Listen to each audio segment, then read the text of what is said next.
Pemirsa masih di IDX Succession Closing dan langsung saja kita akan coba lihat saham-saham pilihan apa saja yang direkomendasikan terutama dalam menghadapi perdagangan di esok hari. Pemirsa dapat Anda saksikan grafis di layar televisi Anda pemirsa. Saham pilihan yang pertama datang dari saham berbasis CPO, ada AALI.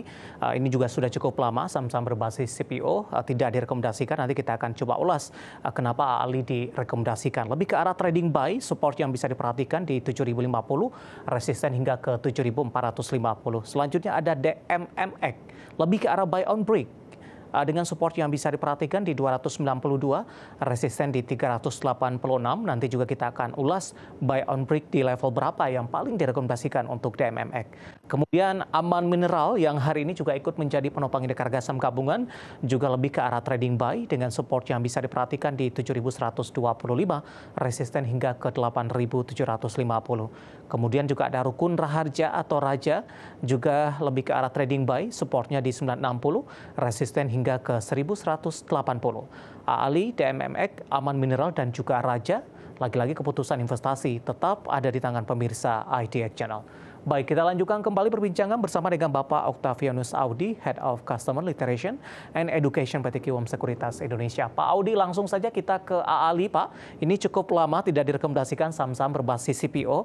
Secara teknikal, AALI dalam 6 bulan terakhir ini sudah mengalami pelemahan yang cukup dalam. Tapi di sepanjang perdagangan November, AALI mencoba untuk bangkit, meminimalisir tekanan yang terjadi dalam beberapa waktu terakhir. Ya, sebenarnya kalau untuk AALI, kalau kita lihat ini di saat akhir tahun sampai dengan awal tahun atau di masa musim penghujan ini biasanya akan rally yang cukup baik, diperkirakan memang karena tingkat produksi yang akan meningkat.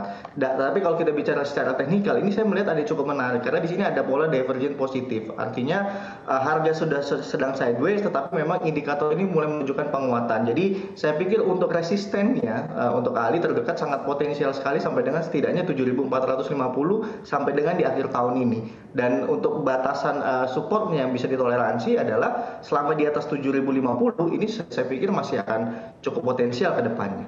Baik, selanjutnya saham pilihan yang kedua, DMMX. Pak Audi, hari ini menguat cukup signifikan di 2,63%, meskipun posisinya meninggalkan level tertinggi hari ini di 330. Analisis Anda, buy on break di level berapa untuk DMMX? Oke, ya DMMX ini ada pola triple bottom, jadi memang secara teknikal ini masih perlu konfirmasi. Jadi untuk saat ini teman-teman atau sobat investor masih boleh perhatikan levelnya itu di 336. Ini sebagai konfirmasi apakah dia bisa rally yang cukup panjang. Karena kalau kita pelajari dari polanya ini sangat potensial sekali, at least atau ya setidaknya sampai dengan di 386 untuk resistennya. Tetapi untuk batas toleransinya yang masih diperhatikan oleh sobat trader adalah di level 292. Ini menjadi batasan terakhir. Baik, kita beralih ke saham pilihan ketiga, ada Aman Mineral, Pak. Hari ini menguat di 1,66% jelang penutupan di 7.675. Pembalikan arah sudah cukup signifikan ketika menyentuh di level 6.800-an di penghujung perdagangan di 22 November lalu. Analisis Anda, pembalikan arah yang terjadi dan juga rekomendasi trading yang diberikan. Oke, ya untuk Aman sebenarnya saat ini menariknya adalah dia bisa membentuk new all time high lagi di hari ini ya, level tertingginya 7.800. Jadi saya pikir memang kalau misalkan nanti ada koreksi-koreksi setelah dia cetak new all time high, saya pikir itu menjadi tempat yang bagus untuk kita koleksi untuk yang belum punya atau untuk averaging lagi untuk yang sudah ada gitu ya. Selama batas toleransinya adalah di atas 7.125, saya pikir untuk Aman masih bisa rally yang cukup panjang gitu ya. Tetapi untuk level targetnya ini kita set dulu target pertamanya atau resisten terdekatnya adalah di level 8.750. Nanti setelah dia bisa break baru kita nanti bicarakan lebih lanjut lagi. Baik, saham pilihan terakhir untuk Raja, Rukun Raharja, tertekan dalam sepekan terakhir, bahkan sempat menyentuh ke 900-an, 90. Namun hari ini mengalami penguatan di 1045, bahkan intraday hari ini di 1050. Momentum apa di rekomendasi trading buy yang bisa kita manfaatkan, Pak Audi? Ya, Raja ini ditopang oleh laporan kuartal ketiga yang cukup baik. 9 bulan 2023 ini laba bersihnya itu naik 150%.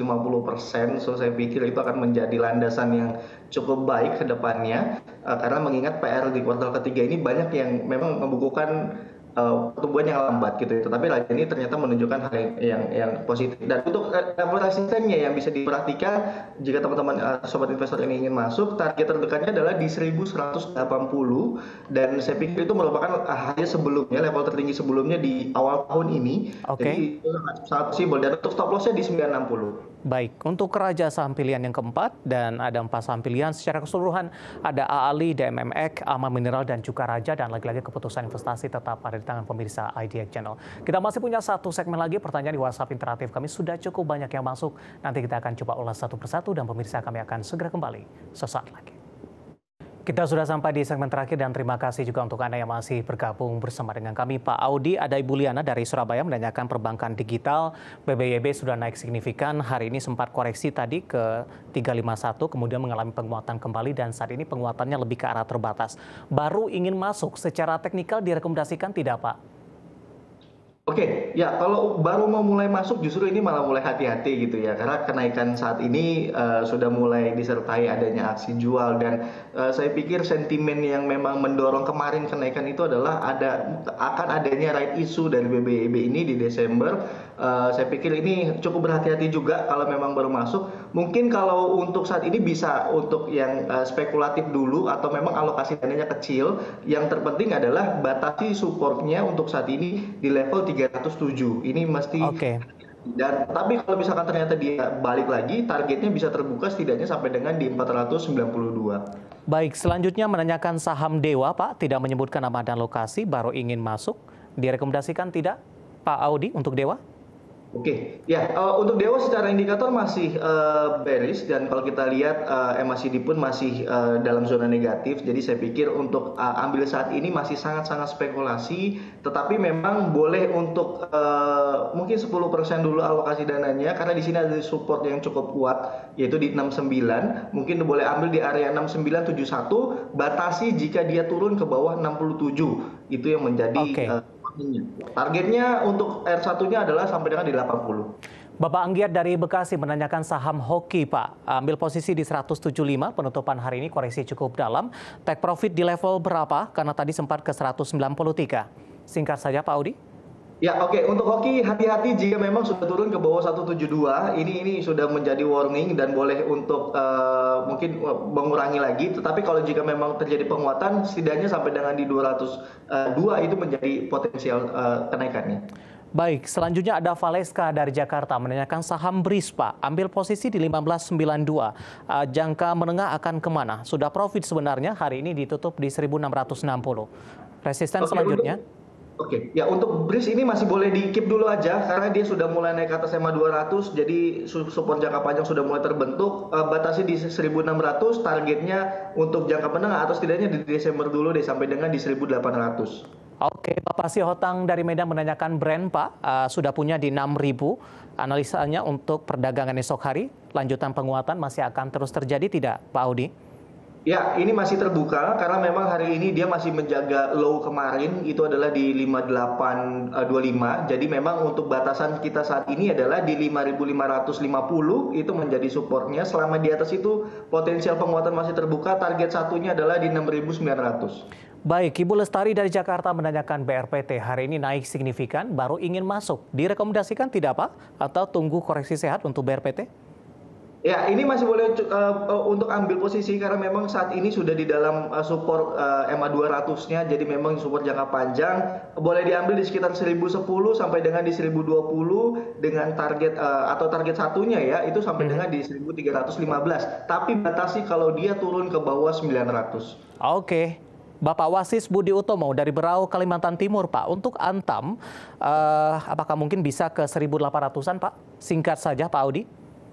Oke, ya, Antam ada hal yang menarik, ada pola divergen positif dari sisi teknikal, ini boleh diperhatikan sekali, tetapi memang untuk sampai dengan di 1800 bukan hal yang impossible, jadi saya pikir masih cukup oke. Mungkin kita lihat sampai dengan di Desember. Batasi jika memang masih stay di atas 1600 untuk Antam, saya pikir pede untuk sampai dengan 1800. Baik, waktu kita cukup terbatas Pak Audi, tampaknya pembahasan tadi sekaligus mengakhiri kebersamaan kita untuk kali ini. Sebenarnya masih ada beberapa pertanyaan.